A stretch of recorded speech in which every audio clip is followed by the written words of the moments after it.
In the last section, we discussed processes induced by caspases in apoptotic cells.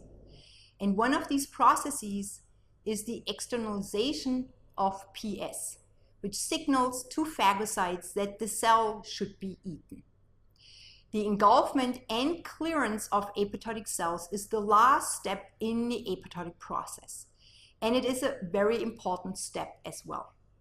If apoptotic cells are not cleared, they can become secondarily necrotic, which induces inflammation and which can promote autoimmunity.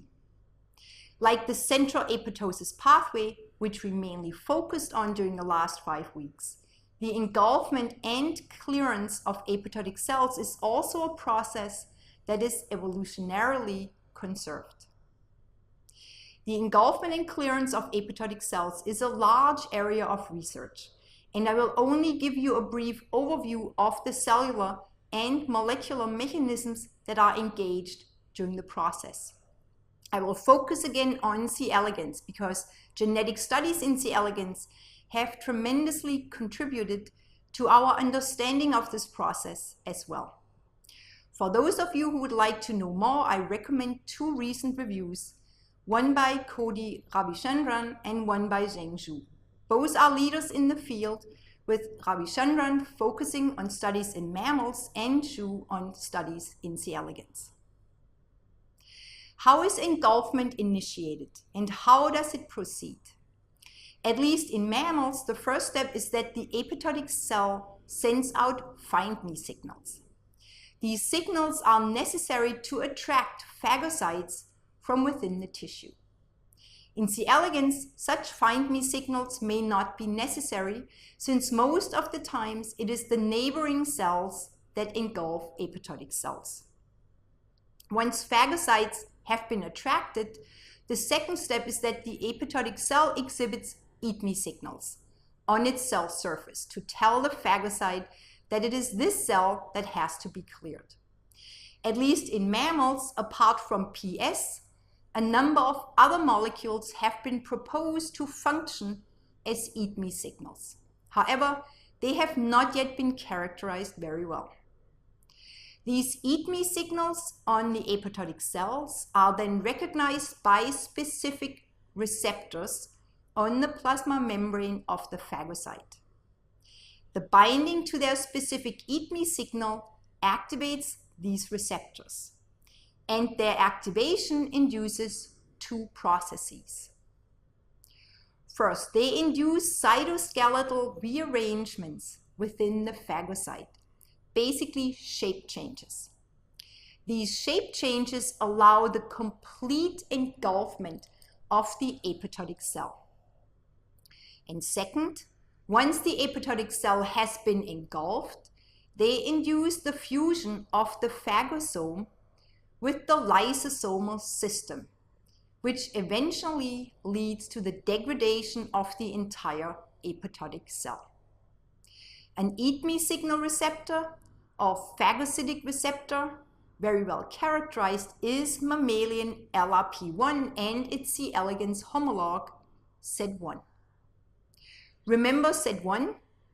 The SED1 gene is required for the engulfment of apoptotic cells in C. elegans, and Ellis and Horvitz used a SED1 mutant background for their screen for mutants with a general block in apoptosis. The activation of C. elegans SED1 in the phagocyte through binding to the appropriate eat me signal on the apoptotic cell activates a signaling pathway that results in the rearrangement of the actin cytoskeleton, one of the 3 major cytoskeletal components of eukaryotic cells within the phagocyte. In this context, SED1 acts with SED7 and SED6, 2 additional C. elegans proteins that were identified genetically in C. elegans, since their loss also causes a defect in engulfment.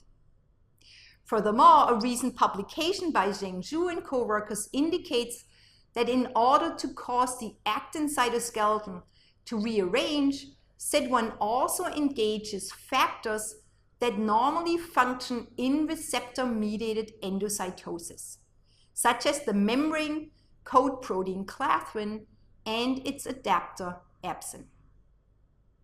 However, there's a second pathway that can induce the rearrangement of the actin cytoskeleton in phagocytes. The proteins Z2, Z5, Z10, and Z12, which like Z1, Z6, and Z7 were identified genetically in C. elegans because of their role in engulfment, form a partially redundant pathway that acts in parallel to the Z1, Z6, and Z7 pathway to also cause the rearrangement of the actin cytoskeleton in the phagocyte. However, it is currently unclear how this pathway is activated.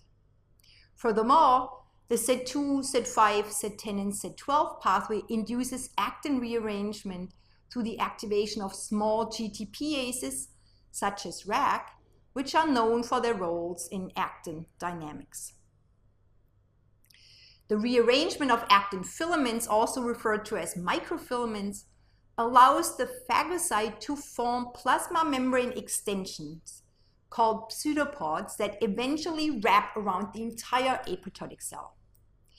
The apoptotic cell, completely engulfed by the phagocyte, is then referred to as the phagosome. Known for C. elegans Z1 and Z6 is also that once the phagosome is formed, they induce the gradual fusion of the phagosome with components of the lysosomal system, which is a major site of cellular degradation in eukaryotic cells.